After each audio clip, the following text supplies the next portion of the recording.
Dak maluora Mobambo sani koro dak gi luoro kendo chunygi go kibikibi kaluwore gi kethruok mar arita kwe mosoyo ka moko kuomgi omonji kendo negi ka moko donge hinyruoge maricho. Mae koro miyo gioro kwayo makende ne piny owacho mondo orid arita kwe alworano ka gikwayo mondo oketnegi teyni e bath apaya to kod chuogo thuolo mag tije ne rowere kaka yo thiro timbe maundu majimbore e alworano.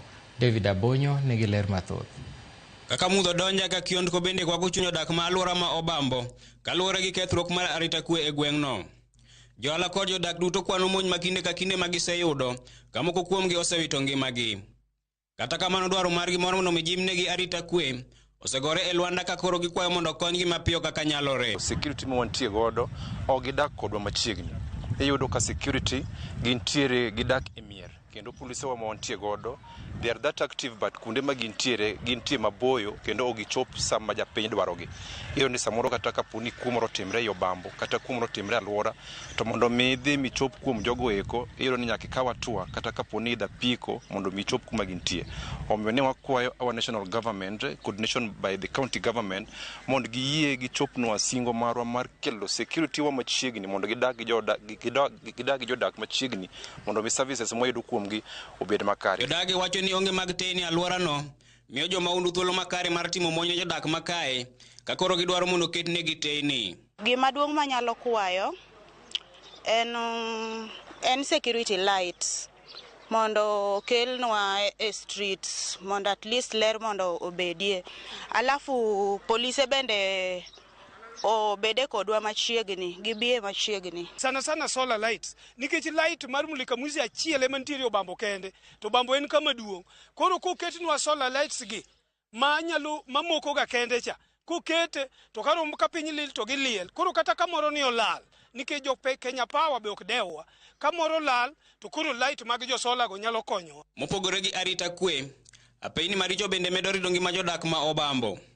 Jadolo David Omire ywago apeyni maricho gino ma wacho ni osemiyo kata chenro mag ohala kethore ka nengo mar wuoth bende idho ma okalo kiewo. Obambo ka en ma jo ohala mawuok Pagabich jok mawuok Mawembe jok mawuok Rare kelo chiembgi kikelo rech Obambo ka to seche ma gibiro ka yore ok beyo yore mabiro Bambo barabara richo koro jo pikipiki hinyore security mar rach korka wuodhegi mine ma giting'o bende gigo piny gi pikipiki nikech yo rach koro onge kaka mine chop mondo kel chiemo.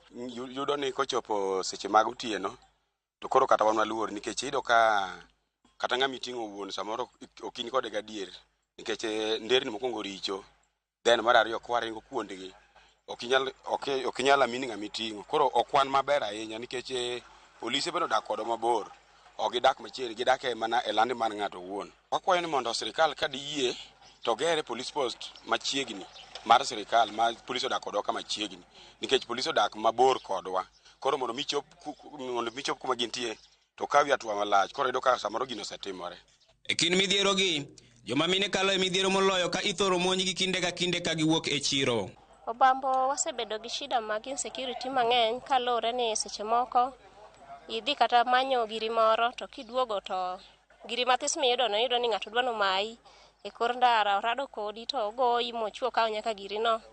Gimomiyo timo ni mano ok wang'e ni en ang'o. Shida maduong' ma wan godo kendo wan joma mine kwaya chiro godhiambo to imayowa irepowa igoyowa koro wakwayo polis mondo okonywa gi wach mar security. E sama arita kwe medo bedo manyapi alwora ma Obambo jodak makae koro dwaro piny owacho mondo odonjre e wachni mapiyo kapok joma moko owito ngimagi e lwet joma undu. Bende kwayo mag mongirore gin kaka jimonegi arita kwe alworano keto negi teyni kod bero negi apeyni alworano. David Abonyo, Ramogi TV.